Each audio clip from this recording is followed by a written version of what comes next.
Welcome to Not Your Ordinary Parts, a podcast where we talk about hard things associated with the human experience with the goal of increasing growth, awareness, and healing. You may hear information from professionally licensed therapists, life coaches, doctors, healers, etc. This information is not medical advice or therapy and is not meant to replace actual therapy or instructions given to you by a doctor or a personal therapist. I'm your host, Jalan Johnson. My guest today is Natasha Levinger. Natasha is a professional intuitive reader, energy healer, and inner child healing expert. So, Natasha, welcome to the show. Thank you so much for being my guest. Thank you. Thanks for having me. So that the audience can get to know you a little bit better, would you mind just giving us a little bit of background about yourself and your story and what you do? Sure. So I'm trying to think where to narrow in. I have ADHD, so I'm like, that's a broad question. Where do I start? As far as what I do, so in my practice, I'm a spiritual life coach, but I'm a energy healer. I read the energy of the situation. So sometimes people refer to it as therapy on steroids. I'm not actually a therapist, but it's therapeutic work. Um, People come to me with an issue, and I look into the energy for the where the core of the issues are, what's coming up for them at the core, what's behind it. And that's really what got me started in inner child healing, because 9 times out of 10, I see the inner child as being the core wound, what's behind it, whatever's coming up for people. So, um, yeah, we will explore the inner child. We'll do inner child work, having people communicate with their inner child.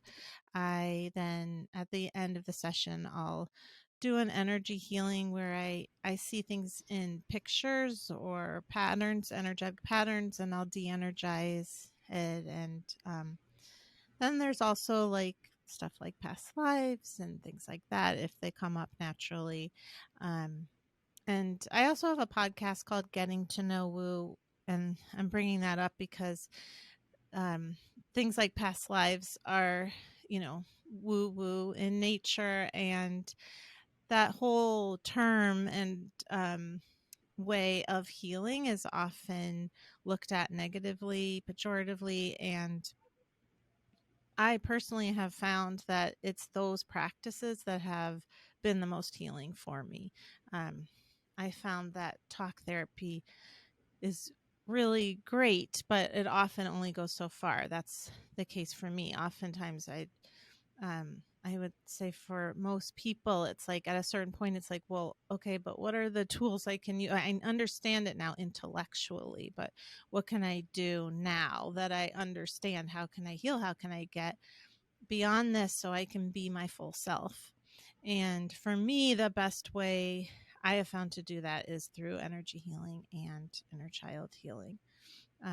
I find that the mind in our culture, I really think this is like a patriarchal thing where it's a very masculine thing to want to, and I'm not against men. I love men, but that trait of that, it's a very masculine trait to want to figure things out and solve the problem and just get to it. And that's just really not possible with trauma healing. It can be a piece of it, but sometimes it doesn't even have to be a piece of it, because it happened on an emotional level, on an energetic level, and that's where addressing it at that level is often highly effective. So I guess I went off on a tangent about me into my work, but that's my work and my philosophy behind it, why I do it. Gotcha. Thank you for that. Now, something that you mentioned is with talk therapy that you think is great, but you get to a point where intellectually you may, plateau, and now you need tools. And something that I read when I was researching what you do is that you grew up in a extremely narcissistic home and you sought out therapy, but you got to a point where you realized therapy wasn't enough. Can you explain how those two dynamics came together? The two dynamics of going to therapy first, and then Well, which realizing that specifically therapy happened. wasn't enough to heal Oh, the the narcissistic the upbringing that you had. yeah, the wounding. Well, it was like I was saying before, it's just it was extremely helpful to have a therapist identify, oh, this sounds like narcissistic behavior. This is actually happening to you, because one of the wounds or one of the traits of a narcissist often is that they will gaslight. They'll tell you your experience isn't happening, and it's very confusing for anybody, but especially a child growing up in that culture where that's just what you're told. Your experience is not real, isn't happening, and the narcissist's experience is all that matters. So having somebody outline that for me really was helpful. Um, but as my therapist at the time told me, she's like, "You need an exorcism."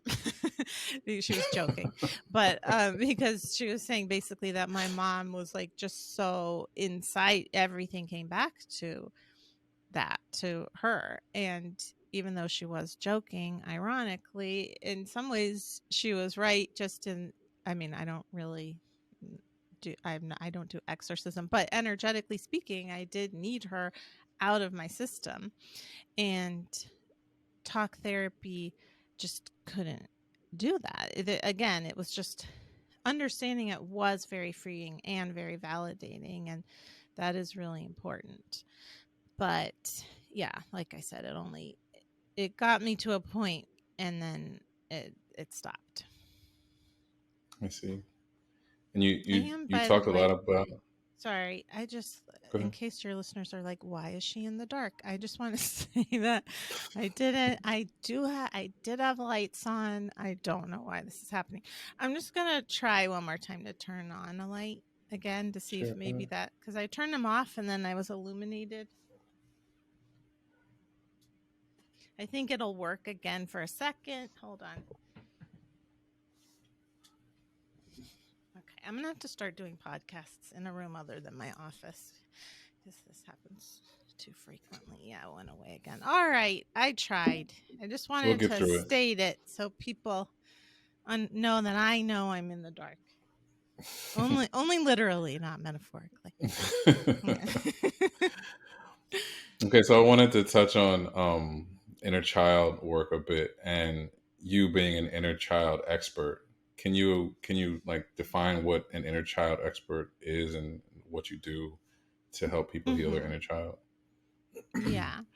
So it really just means that I know the topic inside and out, and I'm, I've done it with clients for many years and with myself. And so inner child work is the process of, um, well, I should go back a little bit and explain what is the inner child um, first. So Peter Levine, who I believe he's the one who came up with this, who defined trauma in this way, which is trauma is not the event, but, and now I'm misquoting him, but essentially he was saying it's the energy that's still in your body as a result of the event.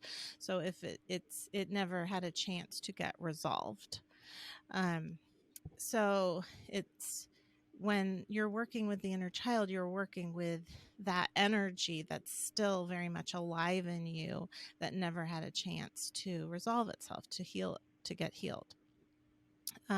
So what this means is that we are, even though we all look like one unified voice, as everybody knows, we will hear different voices. We're often battling with ourselves, and those are different parts of ourselves. And sometimes we're not battling, sometimes we're getting along with different parts of ourselves. But this idea that having many different voices or parts being pathologized is really an old way of looking at things. And really, it's actually just how we're designed. And especially if you come up in trauma, what happens is that you as a child, you're not able to handle scary things or things, or emotionally immature or narcissistic parent, and so we develop parts of ourselves um, to protect ourselves and to survive. Um, and even if you don't have a traumatic upbringing, oftentimes, I mean, if you will do what your parents are modeling. And so there's trauma responses, like I'm sure everyone's heard of, the trauma responses of fight, freeze, and fawn is one maybe some people haven't heard, but that's like the people pleaser. And so all of these different parts get developed, and those are different inner child parts. And so they're really living many times, even though we look like, again, like we're a unified being, we have many parts that are caught in the past that don't get the update. I often say I wish that the human psyche were more like a computer where you could just update it. Oh, I have new information, and then update it, and your whole being gets the message. But that's not how it works. Even if a part of you, even if you're true, we do have one true self, and that is a compassionate, curious, for me, I believe in a soul. So for me, that's my soul, which is also a higher self that has a bigger vision, a more holistic vision for myself. But then we have these other parts that are stuck in the past, and they need to know, oh, wait a minute. We have to actually communicate with them to tell them, oh, we're in the present now. You're in the present now. You don't live with your parents anymore. I'm the parent. And they need to have this real visceral connection with this loving part of ourselves, sometimes very consciously, over and over and over, depending on how rooted that inner child part is, in order to get that update, in order to integrate and become part of our holistic self. So my work is very much dealing with helping people to basically update their inner child parts, to know that their full self is present so that they can be more connected to that whole self. That's great. Okay, so what are some ways that an inner child, someone's inner child, can become wounded to the point where they need to, see someone like you to get work done? Well, excuse me. I mean, again, it doesn't even have to be that you were um, incredibly traumatized as a child. You can just have things like procrastination, those like feeling like you're stuck, like you aren't able to hear your intuition, maybe, or um, I don't know, like that you want to be have healthier habits, but you just can't do it. Even things like that, those are inner child parts that are just, again, not on the same page with the rest of you or with your true self. Although it can also be sometimes that it is an inner child part that's driving, wanting the change. So again, because it is very normal to have all these different parts, and it's also very part of the human experience to not have um, all the parts be integrated. The, it really can be anything from something less intrusive, like, just like, I really want to get healthier and I just can't seem to do it, to something like, I've had tons of trauma and I, I feel incredibly stuck in every area. So it really runs the gamut. What are some recognizable behaviors of someone who has inner child trauma? So you're talking about like if it's really you're having a lot of trauma. So I would say in that case, it's like if you are basically living in trauma responses, that's a good indication. So that would be you're people pleasing all the time and you just can't stop yourself. You're extremely codependent and you're trying to fix other people and you feel very alone when you're not engaging in other people's lives, or you're getting you find yourself angry all the time. um, Really, again, any of the trauma responses, you are running away from your life instead of staying in it. um, a big one, especially for women, because it's really um, kind of taught in our culture, is to be in our society is to be disconnected from your true knowing and from trusting yourself. That's a big one that I see a lot of.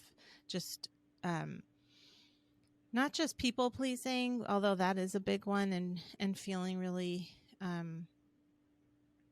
codependent and responsible for other people, not knowing the difference between yourself and other people because you're taking on their energy.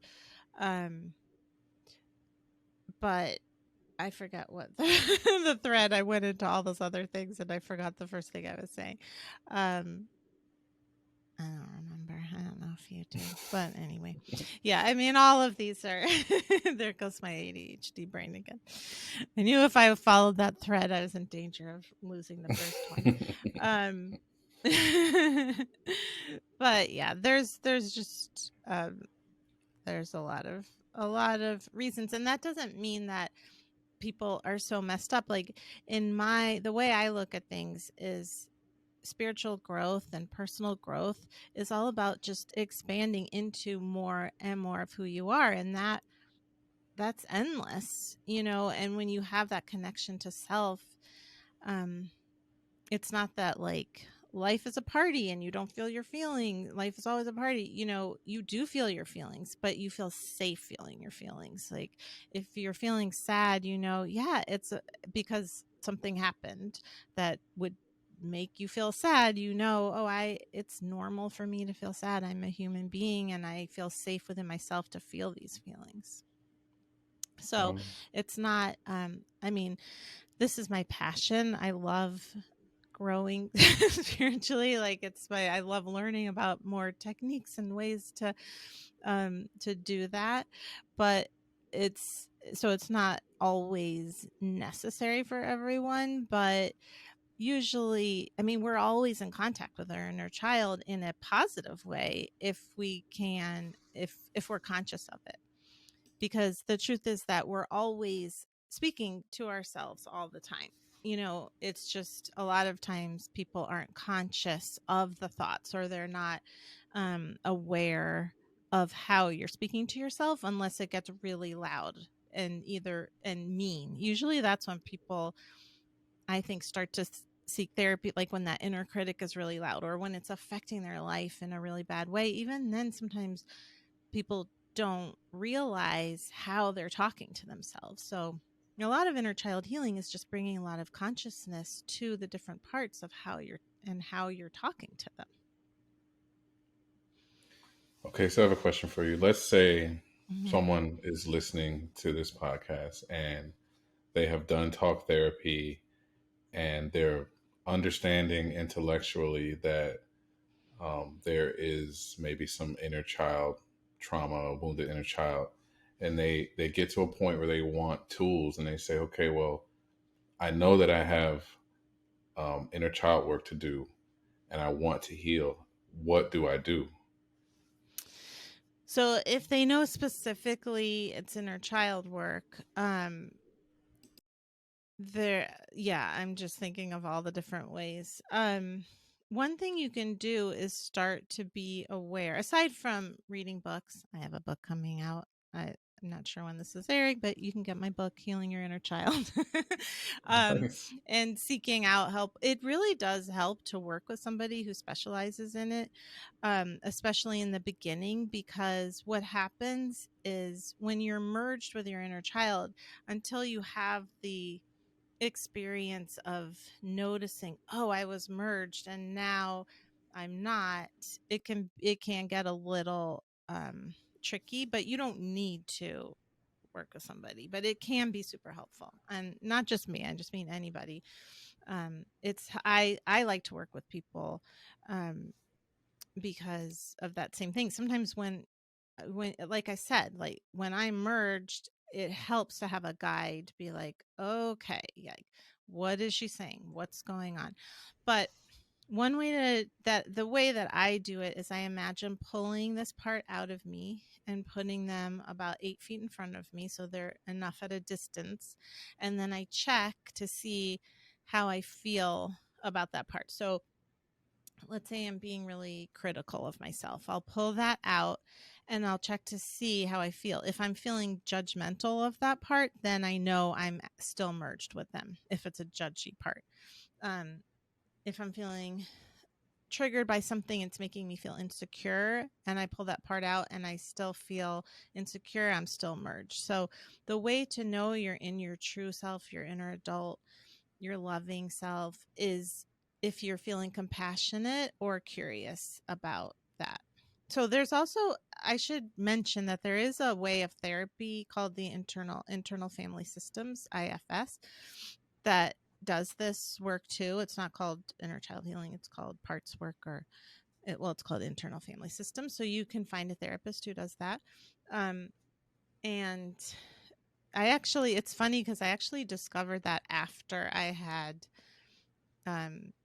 been working with people, after I didn't discover it, but you know what I mean, after I was seeing the inner child in people so much and I was working with them.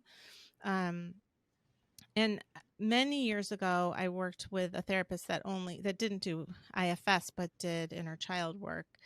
And so I knew, and also there's another therapy called Gestalt therapy that they don't call it inner child work either, but it essentially is, because in my opinion, because they work with different parts. They call it chair work, where you sit in a chair and you just express everything that you're feeling from that part, and then you switch chairs and you talk to that part.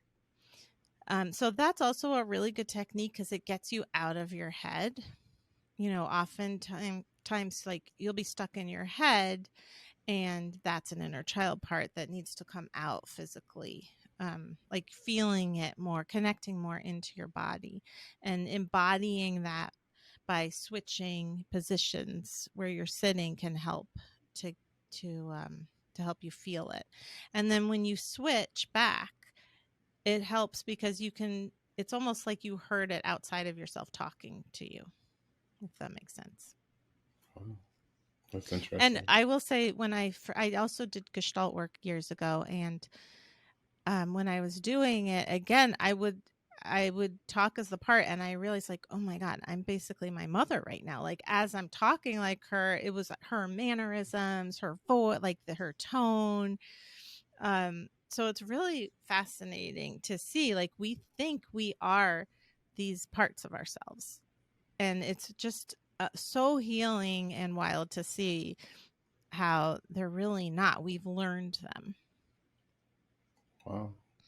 Yeah. That is super interesting, and I've never heard of it. Is it? You said it's called Gestalt. Gestalt. Yeah, I think it's German. Gestalt. Let's see. I have to look into it. Okay. Well, thank you for that explanation of how Yeah. someone can begin to do the healing of their inner child. Yeah, there's Okay. lots So, of resources. Go ahead. gotcha. All right. So I was going to say, you coming from a narcissistic upbringing, and I think that word is just so hot right now. Everybody is Yeah. talking narcissist that. Because you have experience with it and what you do, can you tell us what a narcissist is?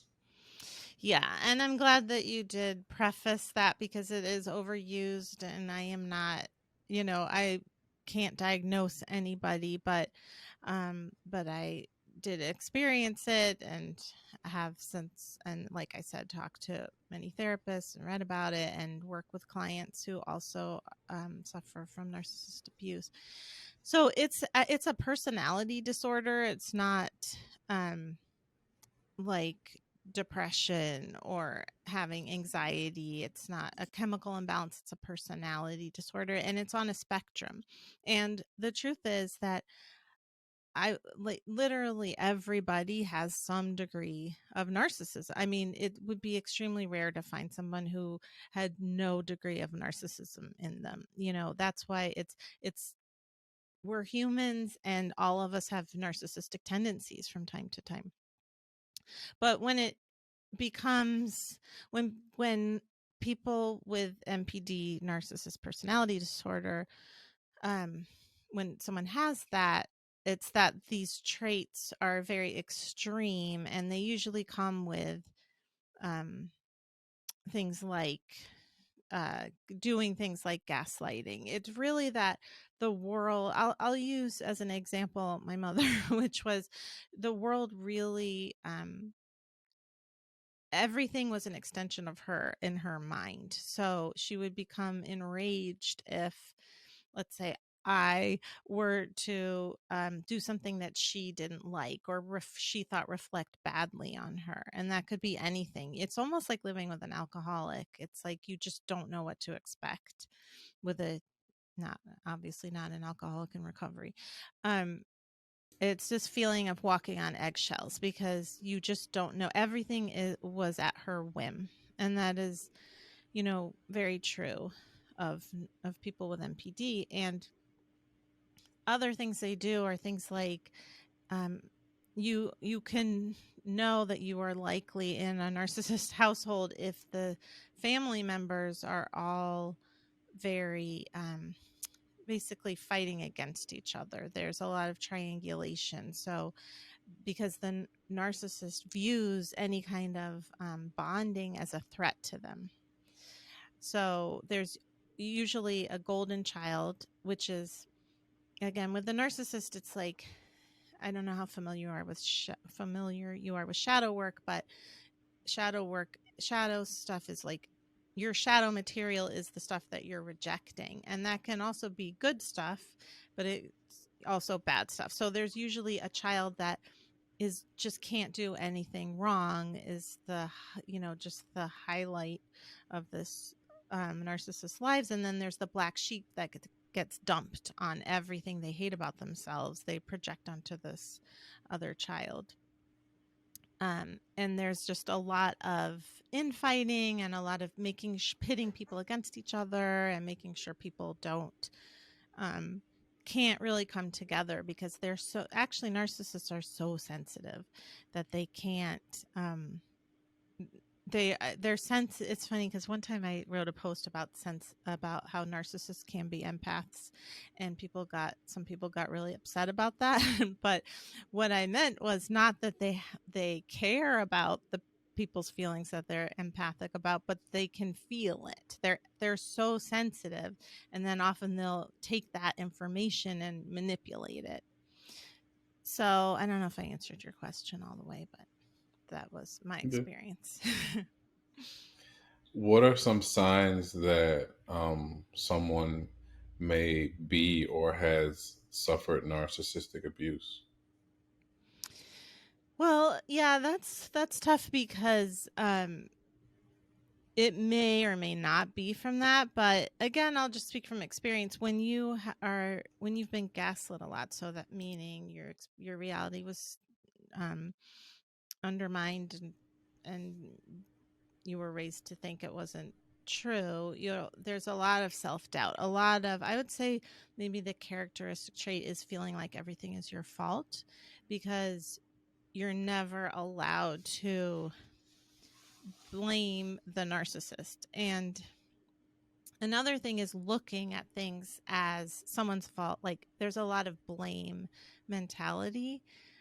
So it's not about, oh, this person's having a feeling. How can I, like, what's going on with them? They're angry. What's wrong? Let me see what's happening with them. There's no inquiry. It's just, oh, they're bad because they're having that experience because they're mad at me.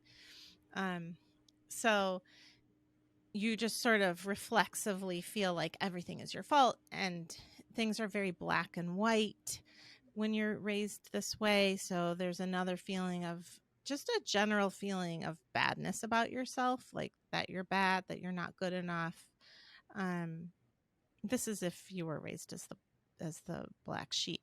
But even if you were, let's say, the golden child, it is harder to tell when you're raised in that environment. But if you're generally success, like, this is another trait, and it doesn't have to come from MPD, but narcissists are very focused on achievement and making sure that that they think that's reflective of their worth, which is something that also everybody can feel, of course, from time to time. But when you're raised in that, that becomes really vital and important if you don't, um, if you're not achieving. So that can be kind of a sign to be like, what's like if I don't achieve, I feel worthless. That could be it at its roots. So could there also be some abandonment wounds? Oh, well, So yeah. okay, so what are abandonment wounds, and what can they feel like? Hmm. So it's kind of along the lines of what I was saying, which is you are abandoned if you're not achieving the way the narcissist wants you to achieve. So, or it can even just be not doing the thing right. That's emotional abandonment. Or it can also be literal. Like if you don't, another personal example, when I was married, now have I've been married to my husband for 19 years, but I was married before, and my mom really loved my first husband. So, she was very mad when I divorced him. And really, it was because he actually was wealthy, and that was status was super important to her, which is also important to a lot of narcissists. So, when I told her I was divorcing him and it was my choice, she stopped speaking to me for 6 months. So, um, that kind of thing is pretty common with narcissists, where that you just know inside, oh, if I live my life, if I'm authentic to my choices and to who I am, I will get rejected and abandoned. Mm, that's pretty deep. Um, Yeah. one of your posts, and kind of tying these things together, one of your posts said dysfunctional families are often full of superficial relationships that seem closer than they are because of the intensity of the family container. Can you explain what that means? Mhm. Mhm. So what I mean by that is, the intensity happens around this kind of heightened, you're in or you're out, you're rejected or you're abandoned or you're accepted. There's a lot of heightened energy around dysfunctional family. Of course, this can happen in so many ways, but if there's a parent that's an alcoholic, you don't know what to expect, and so it feels like you can, as a child, you can start to couple this intensity with closeness, with, oh, that's what it means to love, or that's what family feels like, so that's close. But as you start to heal and start examining the actual connection, it's often there isn't one. It's just all Mm, based on the dysfunction, and it's not actually based on actual intimacy and authentic connection. wow, that was a great explanation. It was also very deep. Another post that you had that I thought was really good was forgiveness in families with narcissism is often code for just get over it and relieving the narcissist of responsibility. Can you talk about that for a little bit? Hmm. Hmm. Yeah. So again, with when a narcissistic person, well, someone with MPD, they have no tolerance. Again, we could call it because of their, say it's because of their sensitivity, but there's no tolerance for um, actually examining their behavior or taking responsibility. They can't handle it. It has to be the other person's fault. So when there's this kind of, the thing about forgiveness is it can be kind of pious. It can be like, oh, that's what a person does when they are evolved, and um it can be used against somebody when the person is saying that only so they don't have to take responsibility and they don't have to look at it. So, yeah, so a lot of times if somebody is saying just get over, I mean, if anybody is saying to you just get over it, that's just that is an extremely, they're not taking into account your experience. They're not actually wanting to know how you're feeling, or what you need. They just want to not deal with what you're going through. It's actually, they have no tolerance for what you're going through. So, of course, their life will be easier if you forgive them. And forgiveness is great if you're coming to it naturally. If that, I mean, often, like, I don't have any ill will now towards my mother. Um, I am not sitting here like feeling so angry about her, but that happened after work of, of healing. That happened after the work of healing. And so if I were to have jumped to that, it wouldn't be an authentic kind of forgiveness. And really no Right. one can tell you when you should forgive or not. That's your experience. Thank you for adding that because I think that's so important. Um, a lot of times we're told to forgive and forget, and that's an old adage. But also, I don't know if Mhm. there's any real healing in that if we're doing it because someone else is telling us to do it, or so that there can be the facade of peace.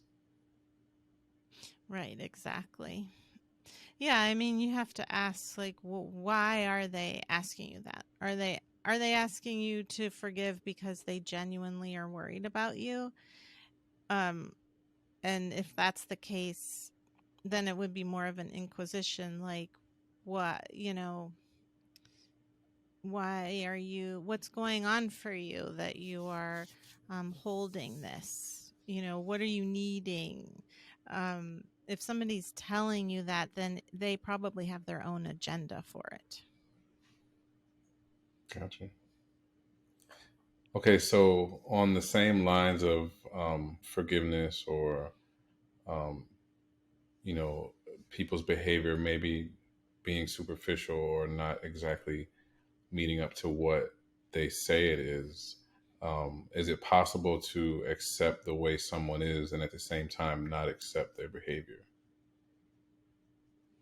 Oh, yeah. I mean, yeah, that's a great question. I mean, I like this question also because a lot of times people ignore their intuition because they think that, oh, if I hear it, then I'm going to have to accept the situation. So, for instance, um,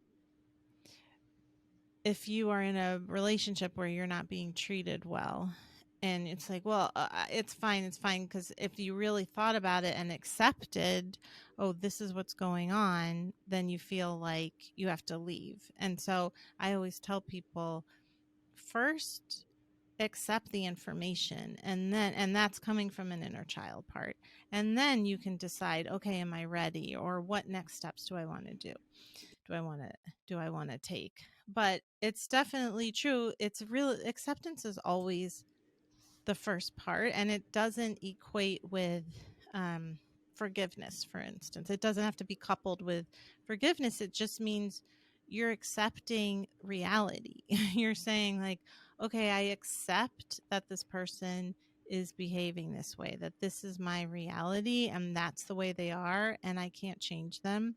And I can allow them to be who they are, but then, okay, do I need boundaries around it?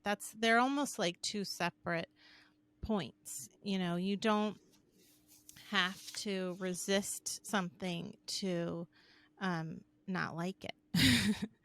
You can allow yourself to know, okay, this is what's happening before, and then decide what you want to do. Gotcha.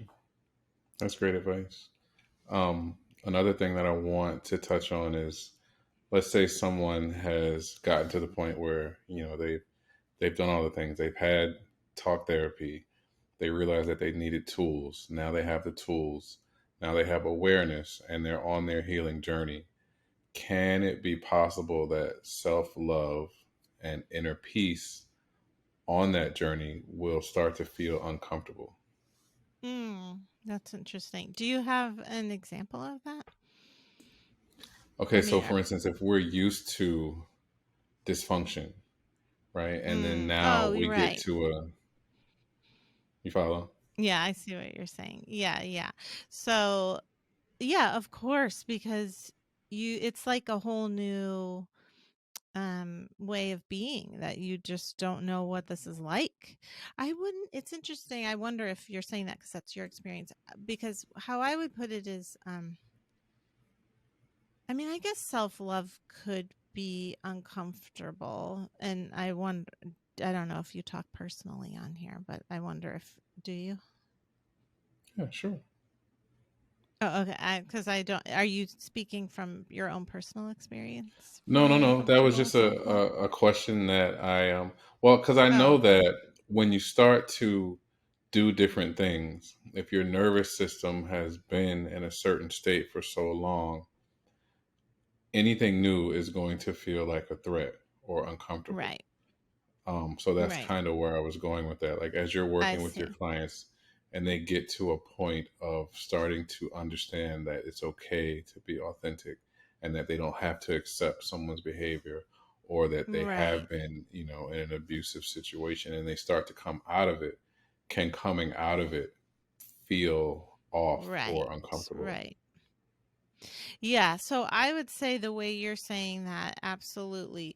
When you threw self-love in there, that's where I got confused because I don't think self-love, like love for yourself I would say it's pretty I don't want to, never say never and never say always, but I think it would be highly rare to feel uncomfortable feeling love for yourself, like being in the moment of having love for yourself. Afterwards, you may have a part come up that would be like, "Wait, what just happened? What was that?"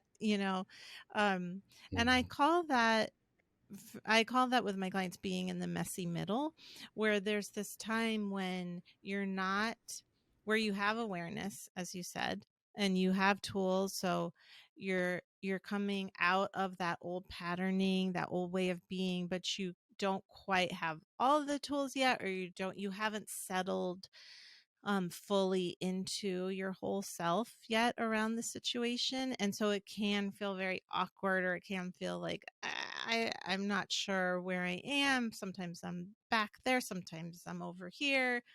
um I mean, it's all the same place, but you know what I mean. Sometimes I'm feeling that old patterning and sometimes I'm not, and so yeah, that messy middle time can feel a little uncomfortable. um, but as far as the threat thing that you were talking about, I think sometimes, um, yeah, like being seen and being loved and appreciated can feel like a threat when you're used to being looked at with criticism, or you're used to being looked at um, only to be, you know, judged or brought down. That kind of thing, when you're feeling like you're in your full self, but not in your full self, but you feel exposed. So that kind of thing can feel like a threat. Um, but yeah, I mean, generally speaking, compassion, that's just always going to be good. That's always going to compassion for yourself by yourself.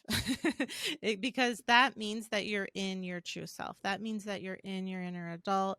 That means that you have a bigger picture. Now, if you're in an inner child part and somebody is throwing compassion at you, it can feel uncomfortable if you're not used to bringing that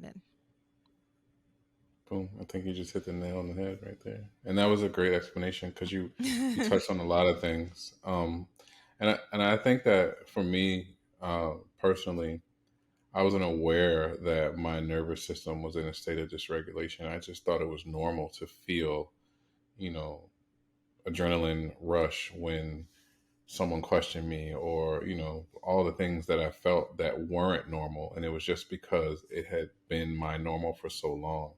So when I started to experience something different, I would be like, well, what is this? Why does this feel like this? I'm used to feeling afraid, or I'm used to feeling, a heightened Mm, sense of this or a heightened sense of that.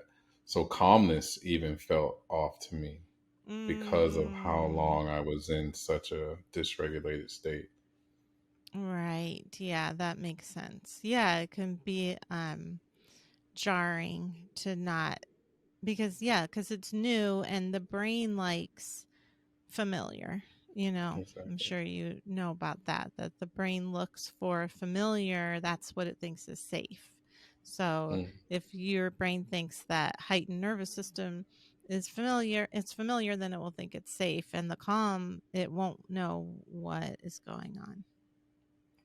That's one thing I because we, really like about um, reprogramming meditations and hypnosis, um, because it helps to rewire your brain, your neural pathways, to get comfortable with the new normal. It helps your subconscious to think, oh, this is good, this is safe. right. I'm glad That's you brought that another up thing, yeah, too. meditation is so great for. Yeah. I think we touched on a lot of things, and a lot of good information, a lot of good advice. I think you really show that you know your stuff. So thank you for that. Thank you. One question that I Yeah. want to close with is, if you could use your platform to encourage someone who's on the fence about therapy, or Mm. or talking to someone about their big feelings or emotions, what would you say? Mm.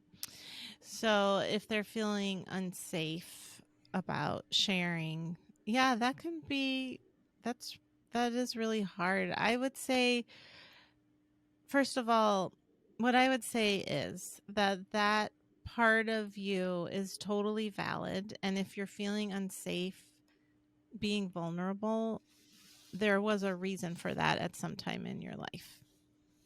So at some point in your life, and now you have an inner child part that has coupled vulnerability and being open with being unsafe. So I would give that part of you a lot of compassion.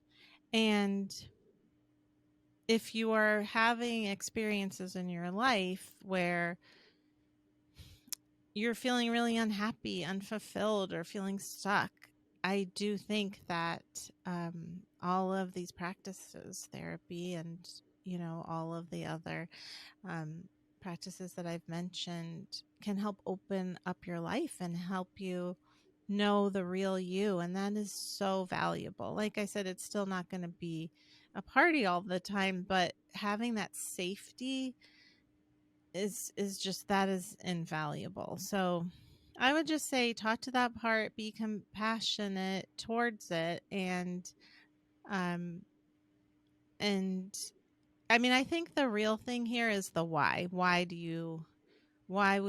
are you considering it? If your life isn't what you want it to be, I think all of those practices can help. So finding someone that you feel really comfortable with first is of the utmost importance, because no healing can be done when you're not feeling safe. Mm.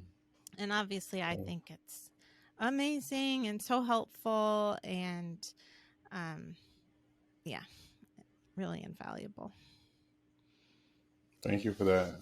Thank you so much for Hmm. this. I think that you did a wonderful job, and I know that if this was something that I heard for the first time when I was looking for answers, I think that I would be really happy that I tuned in and listened to you. So thank you so much for doing this, Oh, and thank you. for what you do and everything that you've had to go through to get to where you are to be able to give back and share. Hmm. Thank you so much. That means a lot. I appreciate it. So if someone wants to find you online or on social media, where can they find you at? I'm at Highest Light Healing on Instagram and TikTok, and my website is highestlighthealing.com. And you can also get my Plug your book. book again. Yeah, Plug it's it called again. Healing Your Inner Child, and it's Nice. everywhere you get books. Depends when you air this. It either comes out or came out April 18th. Okay. All right, Natasha. Well, again, Thank thank you you so so much for much. this. Likewise. Thank you for what you Yeah, do, how you do it, and for everything that you've done so far to give so many people a bridge to healing. oh, thank you.